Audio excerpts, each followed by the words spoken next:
Welcome to Cue the Real. I'm your host, Lindsay Brand.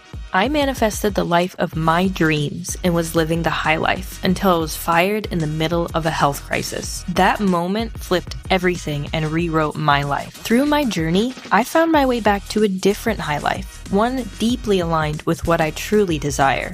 I've learned how to navigate stuck spaces, and now I'm here to show you how to turn life's chaos into opportunity. Hey, welcome back to Cue the Real. If you're someone who's been chasing love, hoping that if you just try hard enough or make someone stay, you'll finally feel safe, this episode is for you. That energy you bring isn't love. It's fear dressed up as devotion.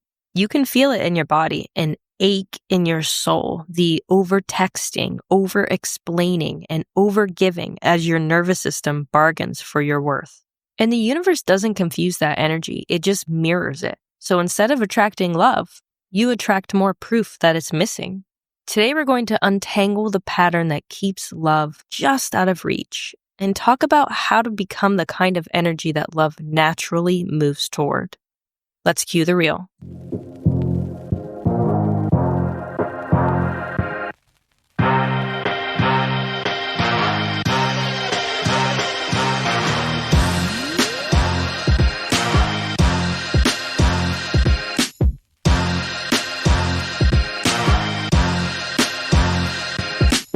Let me tell you about someone I knew during my time in the military, someone who spent years trying to manifest the perfect relationship.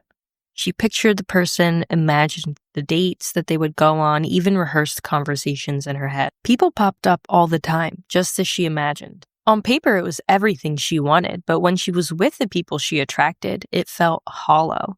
She had been manifesting from a place of desperation, chasing proof that she was worthy, and in doing so, she aligned with lack instead of love. I remember the day she came to work and was so overwhelmed by the idea that she had to start again after another failed relationship. We talked about how she refused to settle for anything less, and I told her why this was happening to her and what she had to shift. That conversation was the catalyst she needed to make a change. I saw the light in her eyes when she realized what was happening and how she had the power to change it.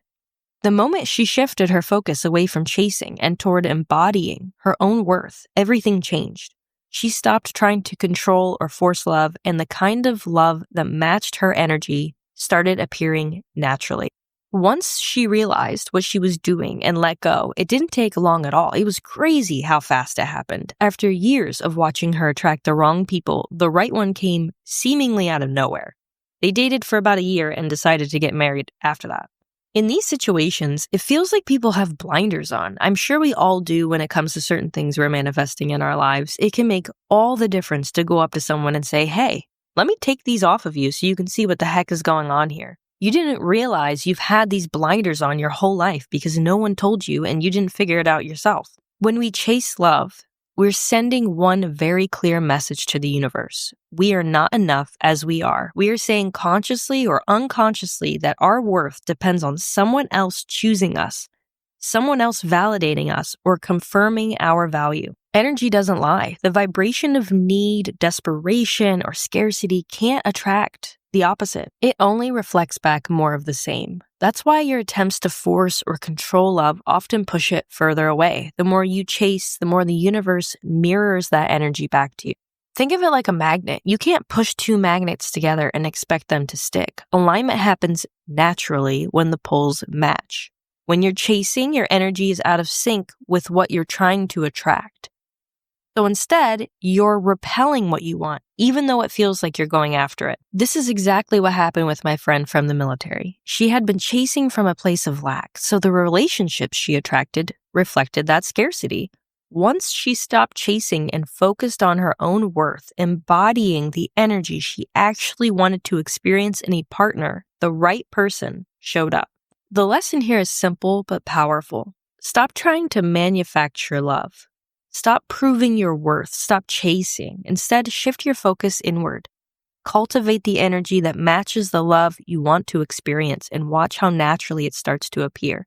Feel that love for yourself that you want a partner to feel for you. Take notice when you're reaching, over giving, over explaining. Catch yourself in those moments and ask, am I trying to prove my worth or am I expressing it? And invest in yourself, in the things that make you feel alive, whole, and magnetic. Be present with your own value. When you do that, the right people show up naturally. Here's an easy, powerful exercise to help you flip the way you're thinking about it around in an effective way. Instead of visualizing the person that you want, visualize the feeling of love you want, the joy, the respect, the connection, and live in that energy. The universe will respond to that. This is something I did to attract my spouse. My friend recommended it to me after watching me go through a harrowing breakup. I was cheated on, lost about 15 pounds because I wasn't eating. I was a mess for a long time. I worked on myself for months and healed to the point where I felt like I was ready to be with someone again.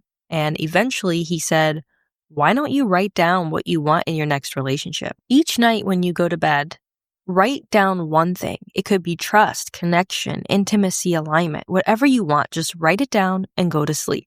I felt like I had nothing to lose, so I did it. I wrote things down until I felt like the list captured what I truly wanted and then just surrendered to the universe. It felt really silly at first, but then I started looking forward to it. The list was full of things I was doing and energy I was feeling. I think it was literally the following week after I finished it, so maybe 2 weeks in total, that our mutual friend introduced me to my spouse. We talked from that day on. I want to point out that this is magnetism, not manipulation. It's not about performing love for someone else. It's about becoming the kind of person who naturally attracts the love you deserve. Do this consistently and you'll notice it. Opportunities and relationships won't feel forced or like a fix. They'll just appear and they will be aligned with your energy. Love isn't something you chase. It's something you become. When you stop proving your worth and start expressing it, when you stop forcing and start embodying, that's when love finds you. If this episode hit home for you, share it with someone who needs to hear it too, and leave a quick review. I know how hard it can be to feel alone and like your person isn't out there. Trust me when I say they are. Keep showing up as the version of you that deserves that love you're seeking. And remember, you are always attracting. Make sure your energy matches what you truly want.